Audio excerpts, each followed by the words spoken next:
Une histoire méconnue du grand public. La saga Harry Potter triomphe chaque mardi soir sur TF1. Ce mardi 14 novembre, c'est au tour de Harry Potter et la Coupe de Feu d'être diffusé à partir de 21h10 sur le petit écran. Mercredi 15 novembre, la saga sera encore dans tous les esprits puisque Daniel Radcliffe, l'interprète du sorcier à la cicatrice, sort un documentaire sur HBO racontant l'histoire de David Holmes.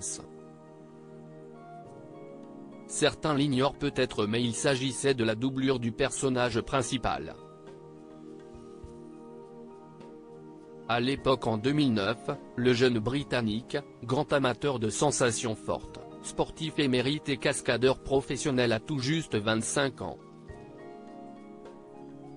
Lors du tournage de Harry Potter et les reliques de la mort, partie 1, l'avant-dernier volet, David Holmes se prépare à une cascade particulièrement périlleuse. Il est attaché à un câble censé reproduire les effets du souffle d'une explosion. La scène a pour but de montrer Harry Potter zigzagant entre les boules de feu lors d'une course-poursuite en balai volant. Avant de débuter la séquence, l'équipe décide de répéter la scène. C'est à ce moment que le câble lâche et catapulte violemment David Holmes contre un mur. Il s'écrase au sol, toujours conscient. Sa nuque se brise. Un terrible accident qui l'a paralysé à vie de la poitrine aux pieds.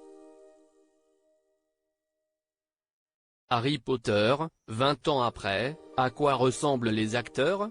Le documentaire, David Holmes, le garçon qui a survécu. L'histoire entre David Holmes et Harry Potter n'est pas terminée. Pour cause, l'ex-cascadeur de 42 ans entretient des liens forts et étroits avec Daniel Radcliffe.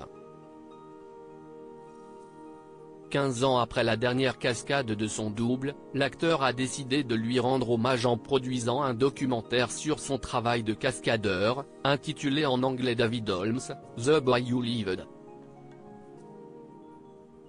Le site Allociné a révélé quelques informations sur le programme. Ce documentaire sera composé d'images personnelles de sa vie, de making-of des films de la saga magique, ainsi que d'échanges avec Radcliffe et d'anciens membres du tournage, peut-on lire sur le site.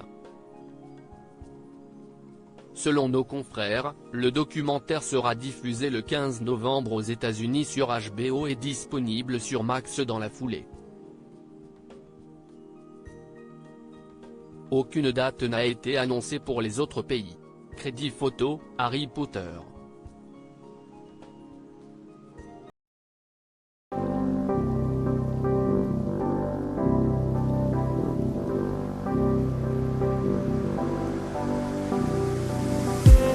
I just need